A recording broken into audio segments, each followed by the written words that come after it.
Ever since VW brought back the Beetle as the new Beetle, they've also had a whole new legion of people sneering at it.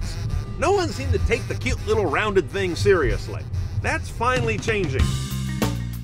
The whole new design, kind of chopped and channeled and slammed, and some new guts in this, the R-Line. Let's drive it and check the tech.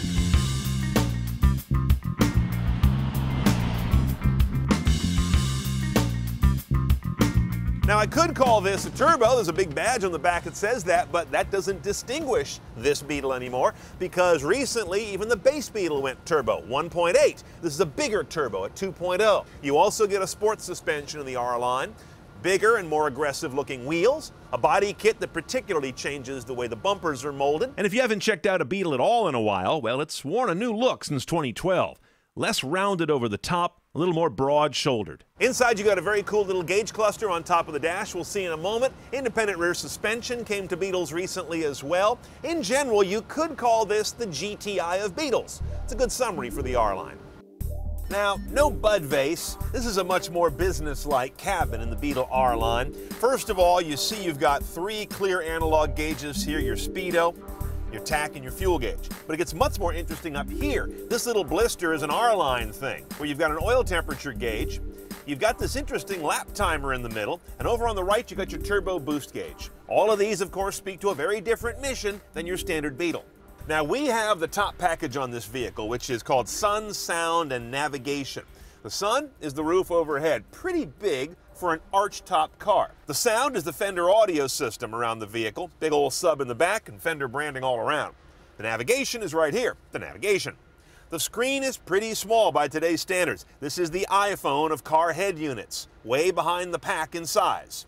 Once you get past that, though, your choices are pretty solid. You've got the usual media options that range from Bluetooth streaming to a pretty silly SD card slot right here. The MDI is the multi-device interface over in the glove box. Notice that this is the first time I've seen a Volkswagen Audi product that has the correct adapter for the new iOS devices. Basically, you want for nothing on the media side.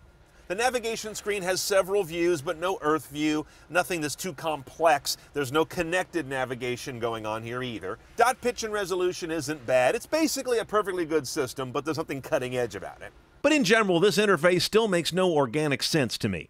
Neither my mind nor my eyes organize the world as balls around an arc. But response to inputs is at least crisp and quick. And as you can see, the system is fairly verbose with a minimum of cryptic icons. If you get the VW CarNet app set up, you'll have crash notification, roadside assistance, stolen vehicle location, remote access to lock and unlock the car and such. Also, you can set geo-fencing boundaries to know if the car's left a certain area or if it's driving beyond a speed you've preset. We're talking to your teenage kids there. Some other R-Line touches are these sports seats, a flat-bottom sporty wheel, as is the fashion these days, push-button starter over here, and 2 glove boxes. You got the standard one here that's standard Beetle stuff, and right above that is what they call the Kieferfach. I told you, this is not a show for kids. And this is old Beetle stuff, a retro touch.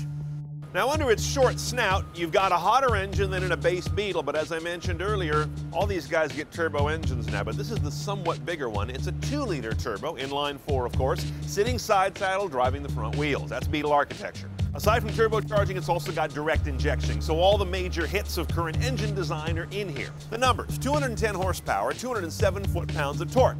The Beetle is fairly svelte at 3,000 pounds or so, gets up to 60 in 6.5 seconds. Your MPG with the manual is 2331. If you get the automated transmission, it goes 1 MPG the opposite way, 24 city, but only 30 on the highway.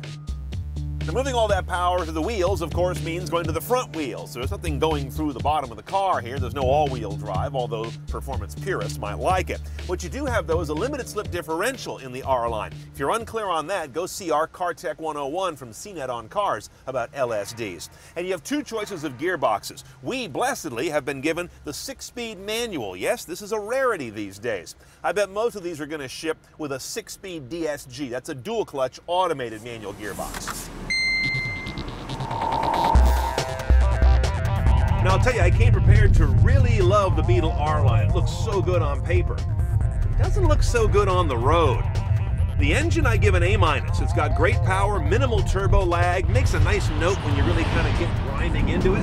Then you've got a whole different personality from the suspension, which has kind of got a lot of float and porpoising going on as you're on and off the power. It doesn't match with the motor. There's something disconnected here. And that's fine. If you want to do a compliant suspension, at least dial out the road noise.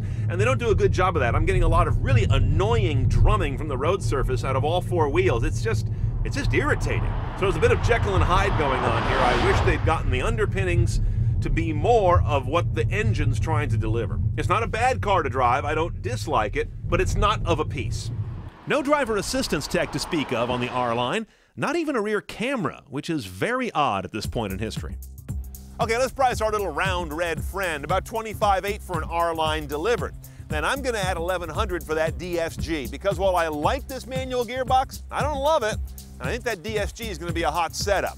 Now I'm gonna go another $2,900 for the Sun and Sound package, but not the Sun, Sound, and Nav package. My phone does a better job than VW Nav in terms of wowing me, and I can live without the leather, the 19s, and the bi-xenon, but you may have a different opinion there. I'm all in just under 30 grand for a Beetle that's kind of pulling at cross purposes. It's got one mission under the hood, another mission under the floor pan. I wish they'd pull those more into line.